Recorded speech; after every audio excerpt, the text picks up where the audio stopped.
Class is now in session. I'm Professor Hockey, and today we'll be discussing the 2025 NHL Draft Lottery that has just concluded, and it was an absolutely crazy half an hour. First of all, the NHL decided to change the format and how they present the Draft Lottery. In the past, they would have the drawing actually occur backstage with their machine multiple hours before the actual show would start, and then they would have Bill Daly come out with his 16 cards and slowly reveal what the draft order would be. But this time around, perhaps in an effort to be a little bit more transparent, they decide to actually do the drawing live. We get to see the machine in action, and so it's a slow process as each ball does get drawn, and by the time we had 3 of 4, the Sharks were left with just a 1 in 11 chance of actually getting the first overall pick, and that was not enough, as it was instead revealed to belong to the New York Islanders. And this was an absolutely insane result, because in the previous season, nothing actually had changed in draft order. The Sharks finished last place and they got the first overall pick. Chicago finished second last and they got the second overall pick. This time around, though, the Islanders, they only had a 3.5% chance of winning. They jump up from 10th to 1st. That is huge movement.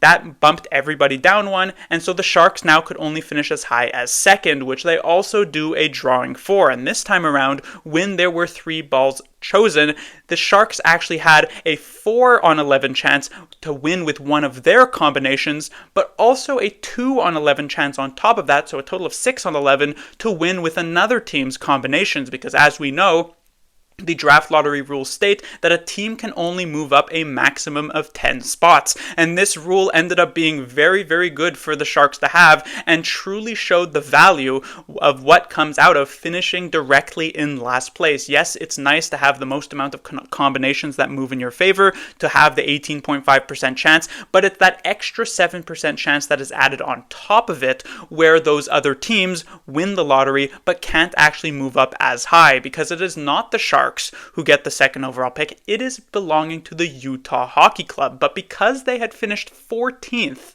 and only had a 1.5% chance of winning, they can only jump up to 4th, giving the Sharks the second round pick by default. So they technically didn't win either of these 2 lotteries, and yet it still goes in their benefit. They will still pick 2nd. Now, this is the type of news that would have been extremely depressing last season, where there was a very clear, obvious number 1 choice and then a fall off after that. If the Sharks did not end up being able to draft Celebrini last season and they were left with any of the other choices, they'd be pretty sad. That's not to say that a player like Levshunov, or who the Sharks probably would have taken, Demidov, are any bad, but obviously Celebrini is a cut above the rest. This year, however, it does seem we have kind of narrowed things down actually to a top 2 pick, and so for the Sharks to still pick 2nd does work in their benefit. The problem here is that for many Sharks fans, they really wanted to be able to draft Matthew Schaefer, and he was at this point the projected first overall selection. Not as overwhelmingly so as Celebrini was, but this is who a lot of people think will end up going at number 1. But there was a possibility that certain teams would end up moving towards a forward instead, because they don't necessarily need the defense, and maybe the gap isn't actually that large. This was the case, for instance, with the Chicago Blackhawks, who have really impressive defensemen on their blue line, but maybe lack in some high-end talent at forward. They may have ended up taking who many considered to be the best forward in this year's draft, Michael Misa. Another example would be the Philadelphia Flyers, who are really desperately searching for a future elite number 1 center to play with Matvei Mishkov. They may have also gone with Michael Misa at number 1. The Islanders, on the other hand, it's a little bit more shaky. I don't want to rule out this possibility, but the problem here is that the Islanders' prospect pool is really just not that good, and at the top of it, their 2 best players here are likely Cole Yzerman, who is a forward and their first round pick from last year, and Callum Ritchie, who is also a forward who was acquired in the Brock Nelson trade this season. They don't have a clear-cut, huge defensive prospect there who might block Matthew Schaefer a little bit. If anything, one might think that they would want the best possible defenseman out of this draft. And so there is a clear need there for the Islanders to go with Schaefer, especially if you consider him the best pick. But there is some hope here for the Sharks still, because unlike with Celebrini again, who was that obvious choice, while Schaefer, many consider him to be that top guy, there is definitely some risk involved because Schaefer has not played a lot of games this season. In fact, just 17 in the regular season in the OHL. There's obviously some time spent at the World Juniors and other tournaments, but the sample size is quite small. And while some GMs are willing to take a risk in that situation, for instance, we saw the Columbus Blue Jackets draft Caden Lindstrom at 4th overall last season, despite the fact he only played about half of the year in the WHL, and he was expected to pretty much not play this year at all. They were willing to take that risk because they really thought Lindstrom was a great player. The Islanders could be that risky as well, but considering their prospect pool is somewhat weak, maybe they want to go with what they could feel is more of a sure thing, and they would be more willing to bring in Michael Misa. It is the case that their prospect pool, despite their two best guys being forwards, neither of them, I would say, project as like a clear-cut number one elite top liner. Michael Misa, he might be a lot closer to that particular position. So while this is likely just kind of me coping with this situation and being hopeful that the Sharks could still end up with Schaefer,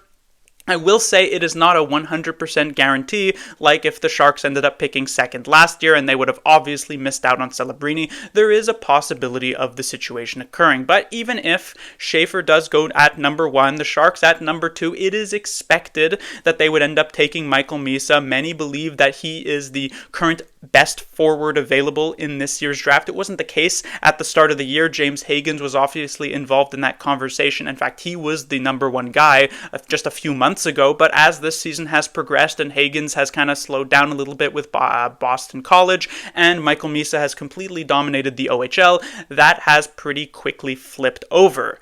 Now, there are a few scenarios that we do have to consider here that could end up occurring on that draft day or even prior to it. First of which is the possibility of a trade. One to consider potentially is a trade up, actually, a swap of number 1 and number 2 with the New York Islanders. I don't know if this has actually happened before in NHL history. I imagine maybe like once or twice, but clearly it's not a very common occurrence. But if the Islanders are more so open to taking one of Schaefer or Misa, but the Sharks really, really want Schaefer, the Islanders could end up being able to get a pretty good asset from the Sharks that they might be willing to part with in that type of situation. Again, it's not likely, but it is a possibility of occurring.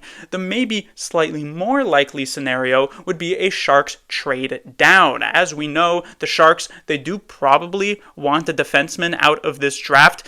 They'll be fine taking a forward, but I think that was really the optimal situation to occur, which is why they really wanted to be able to grab Schaefer at number 1. But if he is gone, the Sharks don't actually have like a next best defenseman to take. Mike Grier himself has said that after Schaefer, it's a pretty heavy forward draft. And so the Sharks have the possibility of trading down from 2nd, maybe move to something like 9th with the Buffalo Sabres and try and grab one of their young defensive talents, maybe someone like Owen Power, though he's on a long-term contract. I don't know how willing Mike Grier will be for that. Maybe someone like Bowen Byron. I'm not a fan of Bowen Byron, but they might go for it. Perhaps trade down to 10th with the Anaheim Ducks and try and grab like Pavel Minchikov or Jackson Lacombe. I don't know if they'd be willing to part with him. Probably not, but it's a possibility for the number 2 overall pick, or even something completely off the board and just trade it to the Los Angeles Kings. Try and get Brandt Clark from them. Maybe another prospect like Liam Greentree. Give them the 2nd overall pick and take their late first in like the mid-20s. Something along these lines could occur. Again, these are not likely possibilities. I think the most obvious scenario here for the Sharks is that they just do end up drafting at number 2, but they cannot be fully discounted either. Other thing that we do need to consider here is that at number 2, while Michael Misa, depending on if Schaefer is gone at number 1, seems to be the very likely choice to take at that 2nd spot, it is not a guarantee either. There are other names that could end up competing for that spot. One in particular does kind of stand out for me.